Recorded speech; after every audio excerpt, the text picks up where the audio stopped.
Assalamualaikum warahmatullahi wabarakatuh. Selamat pagi anak-anak. Bagaimana kabarnya hari ini? Semoga kalian semua dalam keadaan sehat dan tetap semangat belajar. Jangan lupa tetap patuhi protokol kesehatan dengan cara cuci tangan pakai sabun, gunakan masker, dan jauhi kerumunan. Sebelum kita memulai pelajaran pada hari ini, mari kita awali dengan membaca basmalah. Bismillahirrahmanirrahim. Anak-anak, hari ini kita akan belajar tema 2, selalu berhemat energi. Subtema 3, energi alternatif. Pembelajaran 5 dan 6. Dalam pembelajaran kali ini ada 3 muatan yang akan kita pelajari, yaitu muatan IPS, PPKN, dan SPDP.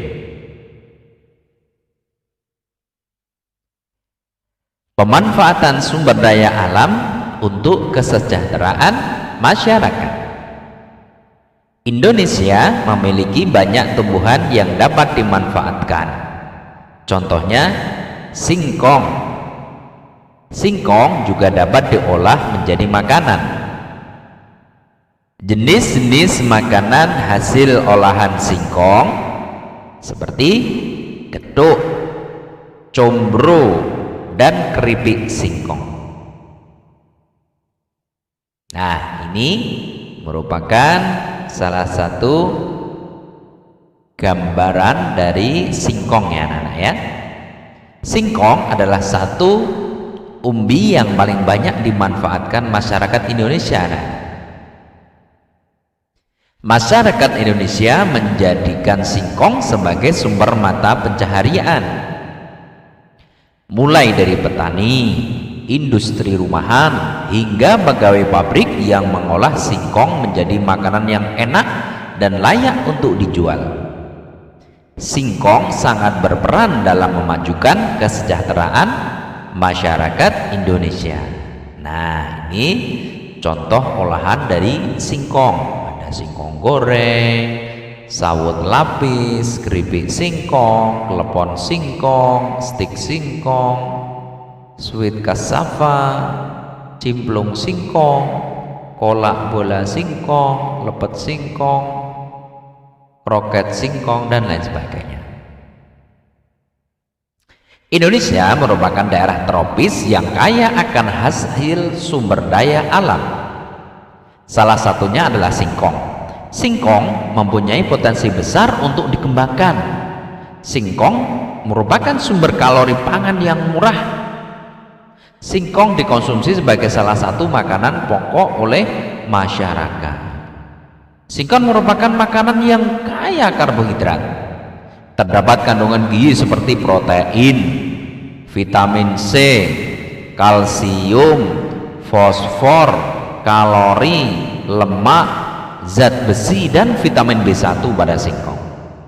Dengan berbagai kandungan gizi yang terdapat pada singkong, maka singkong baik untuk dikonsumsi. Umbi singkong merupakan sumber energi yang kaya serat dan karbohidrat, namun miskin protein. Sumber protein justru terdapat pada daun singkong. Nah, ini ada daun singkong. Hampir semua bagian pohon singkong bisa dimanfaatkan anak-anak, mulai dari umbinya hingga daunnya. Umbi singkong biasanya hanya diambil dagingnya saja untuk digoreng atau direbus serta dijadikan tepung tapioka. Baik bagian daunnya dijadikan sayuran, dan bagian daun dan kulit bisa dijadikan sebagai makanan ternak. Singkong dapat digunakan sebagai sumber karbohidrat di samping beras. Selain dapat pula digunakan untuk keperluan bahan baku industri seperti tepung tapioka. Di sekitar kita anak-anak, banyak sekali makanan yang diolah dari singkong. Misalnya keripik singkong, combro, misro, getuk, tempe, donat, dan lain-lain. Dan bahkan hasil olahan singkong tersebut menjadi mata pencaharian bagi sebagian masyarakat, anak-anak. Mulai dari bentuk usaha kecil, industri rumahan, hingga pabrik. Industri kecil menengah atau IKM adalah industri yang memiliki skala industri kecil dan menengah. Menurut peraturan Kementerian Perindustrian nomor 6 tahun 2016, memiliki karyawan maksimal 19 orang, memiliki nilai investasi kurang dari 1 miliar rupiah, tidak termasuk tanah dan bangunan tempat usaha. Nah, dari uraian Pak Guru, silahkan jawab pertanyaan berikut ya anak-anak ya. Hak dan kewajiban sehari-hari. Penggunaan energi alternatif dapat mengurangi pencemaran. Menggunakan energi alternatif berarti telah memenuhi kewajiban memelihara lingkungan. Contoh kewajiban dalam memelihara lingkungan. Nih, menggunakan air sesuai kebutuhan. Ketika kalian anak-anak cuci tangan, ya, gunakan air secukupnya, ya, basahi tangan, kemudian kerannya dimatikan, kasih sabun, kemudian bilas lagi pakai air lagi. Jadi tidak kucurkan gitu lama, apalagi sampai mainan gelembung. Jangan sampai begitu ya nak ya. Kemudian yang kedua, contoh dan kewajiban dalam memelihara lingkungan. Di antaranya adalah menggunakan kendaraan hemat energi. Ya kalau tempatnya deket-deket, masih satu kampung, ya tentunya kita tidak harus menggunakan kendaraan bermotor anak-anak. Gunakan sepeda yang kita miliki, atau mungkin syukur-syukur berjalan hanya ke warung sebelah, berjalan aja malah jadi sehat badan kita.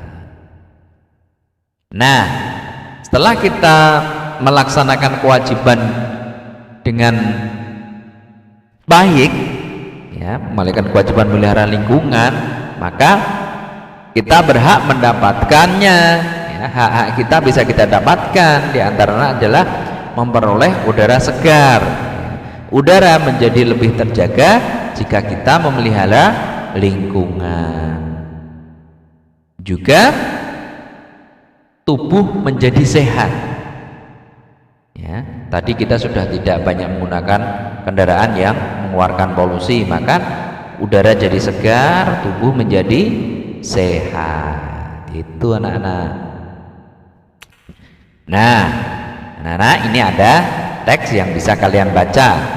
Ini saat ini Pak Guru bacakan. Kewajiban kita terhadap lingkungan adalah menjaga kelestariannya. Salah satu caranya adalah memanfaatkan energi alternatif yang ramah lingkungan. Misalnya menggunakan kendaraan berbahan bakar listrik atau gas.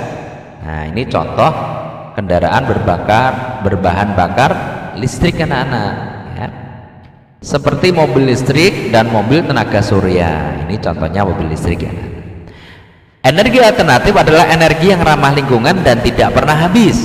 Misalnya energi yang berasal dari air, angin, panas matahari, dan sumber daya alam lain yang dapat diperbarui.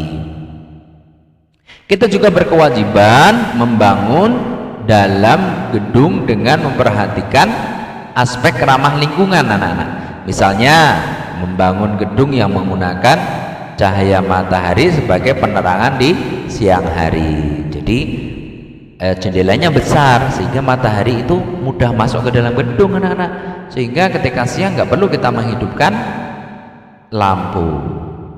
Setelah memenuhi kewajiban, kita dapat memperoleh hak kita, misalnya memperoleh lingkungan yang segar untuk kesehatan dan kenyamanan.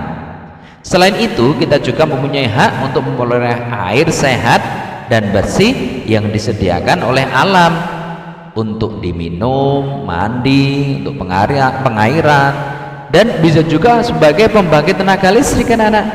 Selain itu, kita juga mempunyai hak untuk memperoleh sumber daya alam untuk memenuhi kebutuhan. misalnya dari tumbuhan dan hewan yang merupakan sumber energi atau tenaga. Sebelum memperoleh hak kita terhadap lingkungan, mari kita laksanakan kewajiban terlebih dahulu, gitu anak-anak. Nah, silakan kerjakan latihan yang kedua.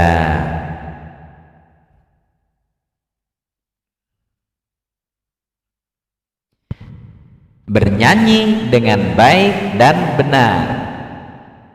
Dalam bernyanyi kita perlu mengetahui teknik bernyanyi yang baik anak-anak. Ya, tidak asal ya, tapi harus ada tekniknya. Hal-hal yang harus diperhatikan saat bernyanyi: satu, lakukan pemanasan. Nah, latihan dulu pemanasan. Kemudian yang kedua, mengatur teknik pernafasan. Tarik nafas, keluarkan. Nah, seperti itu ya. Ada 3 jenis pernafasan dalam bernyanyi, yaitu pernafasan dada, perut, dan diafragma. Teknik pernafasan yang baik saat bernyanyi adalah pernafasan diafragma. Yang ketiga, sikap unsur berdiri tegak ya. Sikap tubuh berdiri tegap agar mudah dalam mengambil nafas ya, tidak kesulitan. Yang keempat, menguasai artikulasi atau pengucapan huruf A, I, U, E, O. A ya A, jangan E. Aku akan, nah, gitu. Harus jelas A. Ya, A, I, U, E, O. Nah, seperti itu. Yang kelima adalah minum air hangat dan tidak terlalu banyak mengkonsumsi gorengan. Ya, air hangat akan melonggarkan atau meredakan tenggorokan kita. Sedangkan mengkonsumsi gorengan nanti minyaknya akan nempel di dalam tenggorokan kita. Sehingga ketika bernyanyi, ketika kalian habis makan gorengan, maka akan serak, maka akan susah dalam mengeluarkan suara yang baik. Nah, yuk bernyanyi. Saat belajar bernyanyi di sekolah, Benny dan teman-teman melakukan gerak sambil bernyanyi. Jadi gerak sambil bernyanyi ya. Bertepuk tangan, menggoyangkan badan, menghentakkan kaki saat bernyanyi merupakan penerapan gaya dan gerak. Amati gambar di atas dan temukan gaya yang kamu ketahui. Ini apa aja nih, gaya apa aja nih. Nah, ada tepuk tangan, goyang, kemudian menggerakkan tangan, melambaikan tangan. Nah, ada yang injak-injak kaki gitu. Nah, coba silakan perhatikan lagu berikut ini ya. Ini contoh bernyanyian. Kring kring kring, ada sepeda, sepedaku roda 2, ku dapat dari ayah karena rajin bekerja. Tok tok tok, ada sepatu, sepatuku kulit lembu, ku dapat dari ibu karena rajin membantu. Nah, seperti itu anak-anak kurang lebih ya bernyanyinya ya. Nah, silakan setelah kalian mendengarkan contoh dari lagu Ada Sepeda, silakan kalian mencoba untuk bernyanyi, kemudian kirim ke guru kalian rekamannya. Nah, alhamdulillah pelajaran hari ini selesai. Selamat belajar dan selamat mengerjakan. Semoga kita semua mendapatkan ilmu yang bermanfaat. Dari Pak Guru kurang lebihnya mohon maaf. Wassalamualaikum warahmatullahi wabarakatuh.